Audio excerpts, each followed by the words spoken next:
It is June 1948, barely 3 years since the end of World War II. 1/3 of our people, 6 million Jews, including 1.5 million precious children, have been murdered.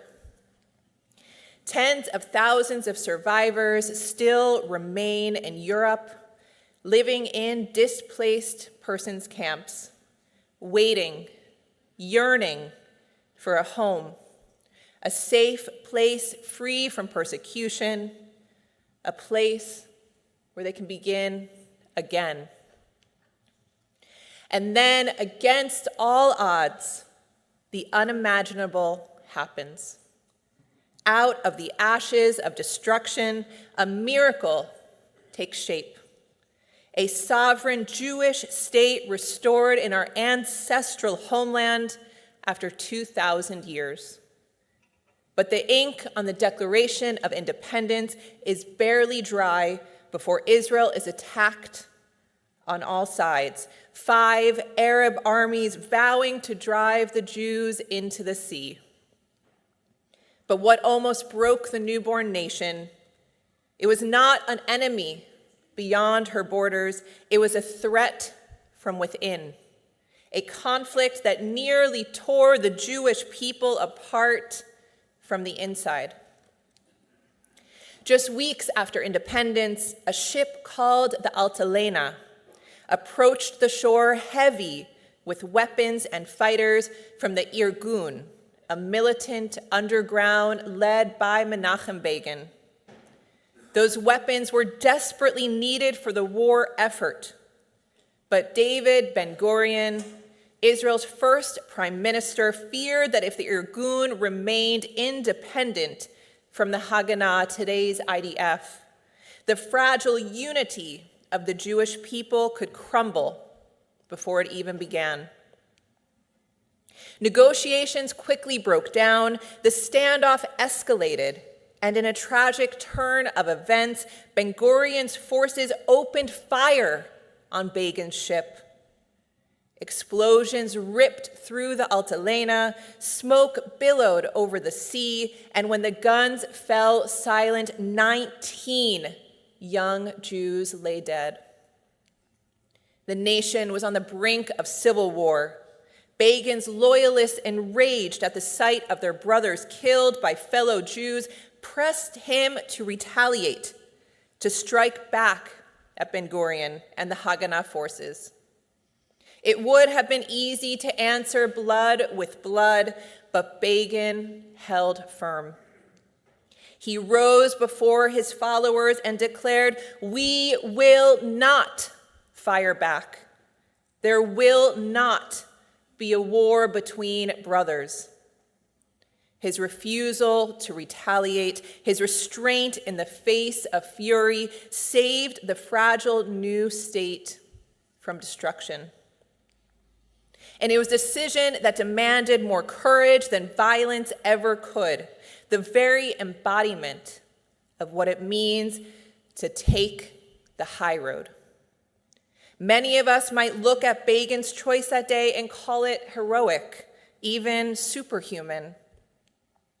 But he did not act from some supernatural strength. Begin's restraint did not emerge from weakness or fear. It stemmed from conviction. Conviction. A conviction formed by his Jewish identity. A conviction formed by centuries of history. A conviction based in sacred covenant responsibility. Begin understood that the people Israel were not destined to be just another nation among the nations. Instead, the people of Israel were to be brought into a covenant with God, named a chosen people. A chosen people entrusted with a sacred mission. The mission, according to Torah, was to become a kingdom of priests and a holy nation. Begin knew the Jewish story and the future of the Jewish state would be measured not only by its power to fight, but by its capacity to rise above anger and choose a higher path. Chosenness. Chosenness is a concept that often stirs discomfort, yet it was never about us feeling that we are better than others. Ambassador Michael Oren once said, "Chosenness does not bestow a superior or privileged status on the Jews, but rather a profound moral and spiritual responsibility. Chosenness is the Jews' duty to humanity. To be chosen means to model restraint when vengeance seems easier. To be chosen means to live with covenantal purpose. To be chosen means to embody what it means to be or le goyim, a light to the nations. And therein lies the challenge. Chosenness is both a gift and a responsibility.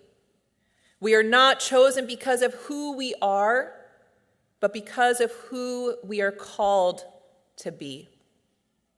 We prove our chosenness by rising to the task, by showing the world that true strength is not in revenge, but in responsibility.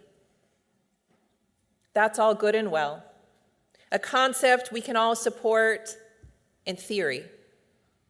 But when push comes to shove, when we find ourselves in the midst of conflict and have to decide how to respond, the question becomes far more complicated. How do we actually do it? How do we take the so-called high road? After all, it is one thing to understand that we are called to take the high road, but it is another to summon the strength, the self-restraint, and wisdom required to do it. Fortunately, however, our tradition does not leave us without guidance. It offers a roadmap, a set of values to guide us when the path ahead feels uncertain. This morning, I want to lift up those values, 3 of them, ones I find particularly helpful in shaping our words and deeds to reflect the people we aspire to be in order to take that proverbial high road. The first tool our tradition gives us for taking the high road is the practice of reflection. Before we act in anger or hurt, we pause and remember. We remember the moments of connection, the laughter, the good we shared. We remember. We reflect on the relationship with the person before us, on their humanity, their inherent worth, and the truth that they too were created, B'Tselem Elohim, in the image of God. For when we love our neighbor as ourselves, we train our hearts to recognize the divine spark within every person. In recalling the virtues, the good others have brought into our lives, we are able to see the larger picture. Reflection thus softens our instinct to retaliate.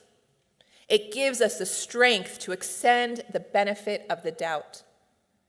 This is the essence of what our tradition calls hakarat hatov, gratitude for past goodness, a value the Torah illustrates most vividly through the story of Moses. A midrash teaches that when God commanded Moses to bring down the first plague upon Egypt, he refused. Why? Why would Moses hesitate to turn the Nile's blue waters into blood? Because, he explained, the Nile had once carried him to safety as a baby. It had sustained his life, and out of gratitude, he could not raise his hand against it. The plague still came, but it was Aaron, not Moses, who lifted the staff and struck the water. Even in the midst of confrontation, Moses let gratitude shape his actions. But this isn't just a lesson about Moses. It is a deeply human one we can all relate to. Imagine two friends, longtime companions, who suddenly find themselves at odds over, let's say, a political disagreement. We may not have to imagine too hard. Each is certain of their perspective. Each is sure they are right and the other is wrong. The resentment grows until even ordinary conversation becomes impossible. The friendship unravels and a hole is left where once there was connection. It's a sad story, one many of us know all too well. But hakarat hatov, the practice of reflection and gratitude, inspires us to try something different, to pause, to remember. Perhaps one recalls how the other was the first to show up at the hospital when their child was born, or the one who sat by their side each night of Shiva. That memory, that simple act of gratitude, has the power to shift the lens. It reminds us that this person is more than their opinion. It reminds us of their goodness, their humanity, and the relationship that bound them. And when that shift takes hold, we can take a step back toward one another. But we all know that gratitude is not so easily summoned. Sometimes the hurt runs too deep, or the history we share is too brief, or perhaps there's no shared history at all. What then? How do we take the high road when there's no past to guide us? Thankfully, our tradition offers another tool. It is what we call in Hebrew dan lekaf zechut, to judge every person toward merit. Instead of assuming the worst of another, we give them the benefit of the doubt. We remember that each of us carries a story, a perspective, a frame of reference that makes our truth feel right to us. As author Mel Robbins reminds us in her best-selling book, Let Them, both truths can exist side by side. When we recognize that, we create space, a space for deeper connection, space for honesty, space for love. The disagreement doesn't disappear, but it no longer defines the relationship. Reflection makes room for compassion even in the heat of conflict. Hatred, after all, weakens us before the battle even begins. Reflection, by contrast, strengthens us. It roots us in gratitude, reminds us of our shared humanity, and reorients us toward compassion. It is the first step on the high road.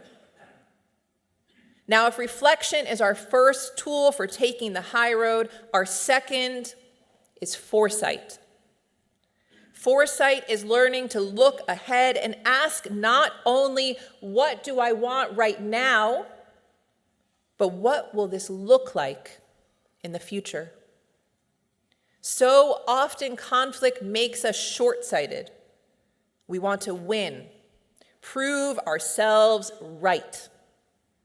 But our tradition calls us to pause and consider the bigger picture. The rabbis teach us, sof ma'aseh b'makshava techila. The end of an act must be in our thoughts from the very beginning. When we act, we should already be imagining the outcome. Will I be proud of this choice years from now? Will I be able to share it with my children, my grandchildren? Or will I feel shame when I look back? This is what David Brooks in his book, The Road to Character, calls Adam 2, the deeper self, not the resume virtues, but the eulogy virtues. Not what we achieved for ourselves, but how we will be remembered by others. What will people say about us in the end? Will they say that we clung to vengeance, or will they say that we lived with integrity and compassion? Simon Wiesenthal offers one of the most powerful examples of this vision.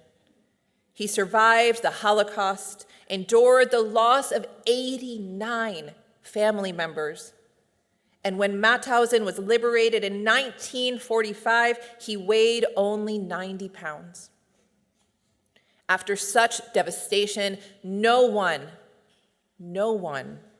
would have faulted him for seeking revenge. But Wiesenthal chose the harder road. He dedicated his life not to vengeance, but to justice, memory, and truth. He became a driving force behind Nazi trials worldwide, working tirelessly to bring perpetrators to account.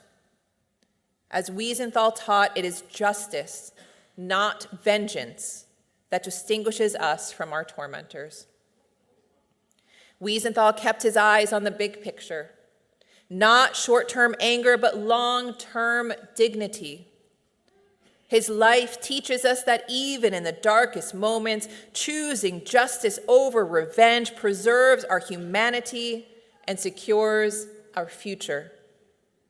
This is the essence of being Or the Goyim, a light to the nations, choosing to act not out of impulse, but out of vision. Who is mighty, asks Pirkei Avot.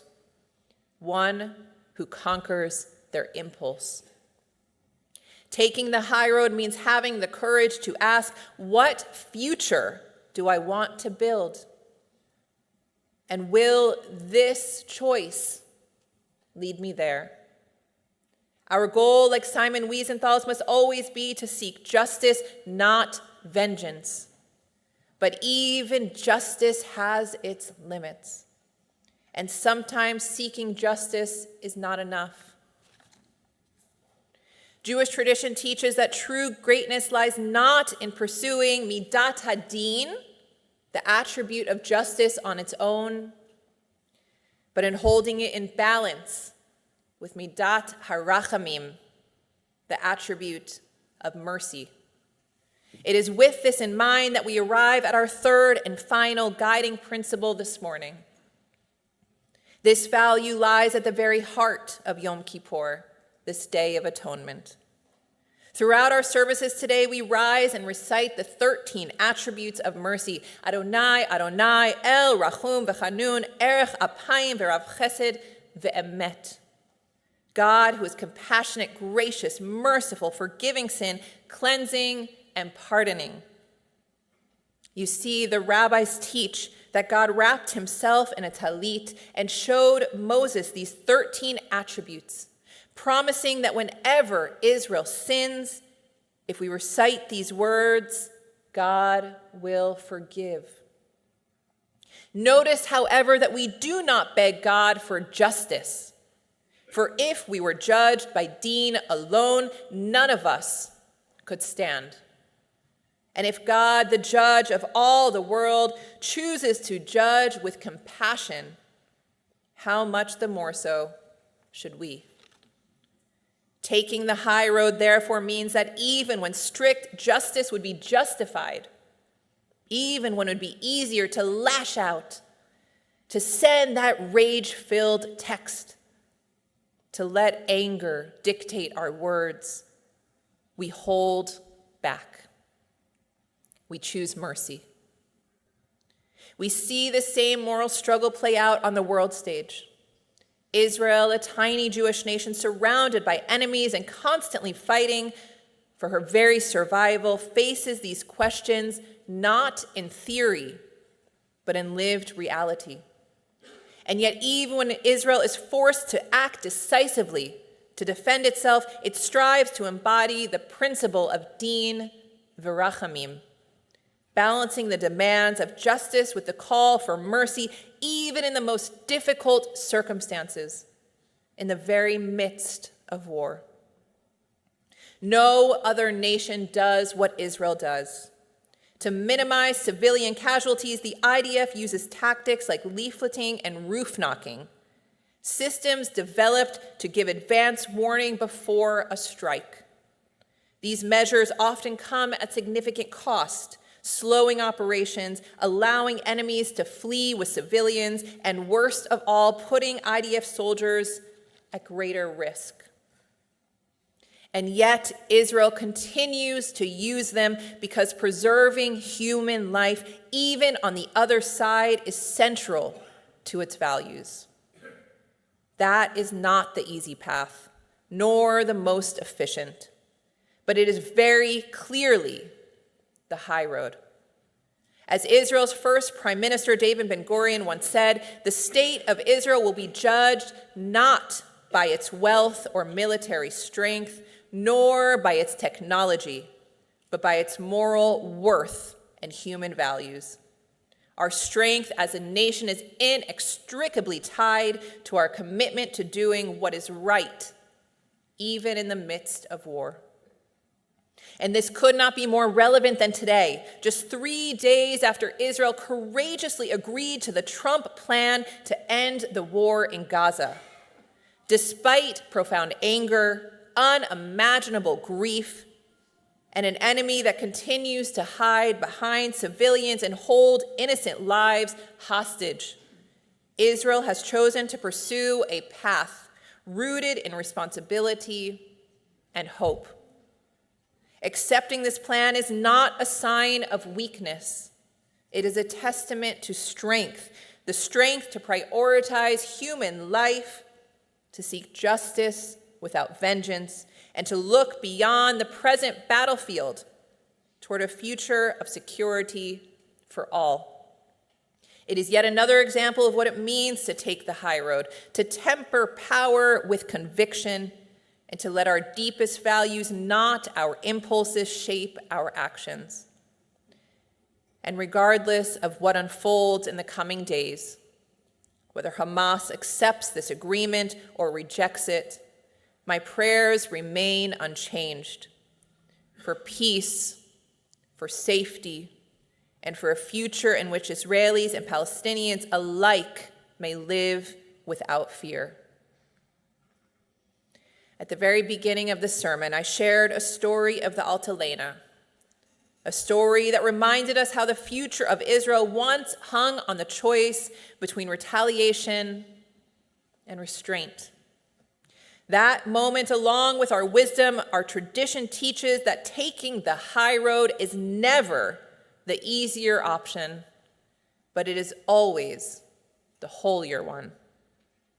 Through reflection, foresight, and mercy, we can move in the right direction, even when all our natural instincts urge us to do the opposite.